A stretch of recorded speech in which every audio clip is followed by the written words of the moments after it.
प्रियंका संसद भवन परिसर में आज फिर एक बैग लेकर पहुंची, जिस पर बांग्लादेशी हिंदुओं की सुरक्षा की बात लिखी थी। इस दौरान प्रियंका समेत विपक्षी सांसदों ने विरोध प्रदर्शन करते हुए नारेबाजी की। उससे ठीक एक दिन पहले प्रियंका गांधी वाड्रा फिलिस्तीन के समर्थन का बैग लेकर संसद में थी, जिसमें फिलिस्तीन की आजादी की बात थी, जिसमें बयानबाजी आज भी जारी रही।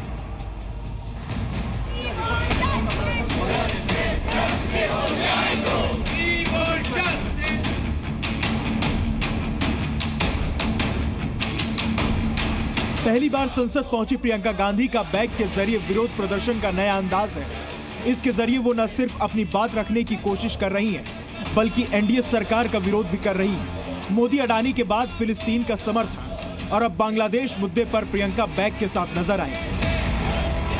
वायनाड से सांसद प्रियंका गांधी इस बार जिस बैग के साथ संसद परिसर में अपनी आवाज उठा रही थी, वो बांग्लादेश के अल्पसंख्यक हिंदुओं की सुरक्षा से जुड़ा था।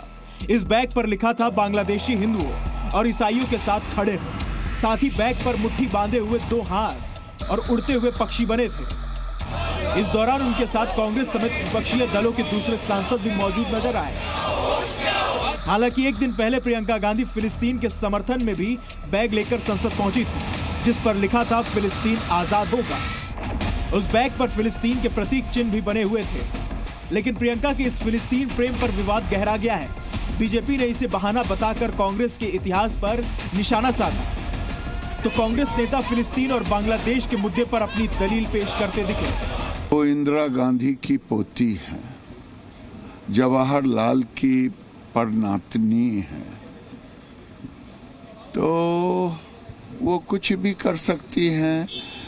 उनको फिलिस्तीनी से प्रेम है, पाकिस्तानी से प्रेम है, बांग्लादेश से प्रेम है, उनको हिंदुस्तान से प्रेम नहीं। इंदिरा गांधी ने अपने प्रधानमंत्रित्व काल में फिलिस्तीन की आवाज़ उठाई थी। आज वही सोनिया गांधी भी कर रही, वही प्रियंका गांधी भी कर रही। सरकारें आई हैं, उनका एक तरफा स्टैंड रहा है कि फिलिस्तीन की भूमि पर आक्रमण नहीं होना चाहिए, अतिक्रमण नहीं होना चाहिए। अगर प्रियंका गांधी कह रही तो मैं तो यही कहूँगा जो इंदिरा जी ने किया था उसी रास्ते पे चल रही।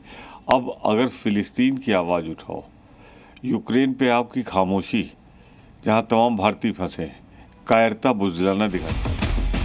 प्रियंका के बैग पर फिलिस्तीन का सियासी सीन लखनऊ के विधानसभा में भी नजर आया, जहां सीएम योगी ने इजराइल के साथ भारत के रिश्तों का जिक्र करते हुए प्रियंका पर हमला बोला।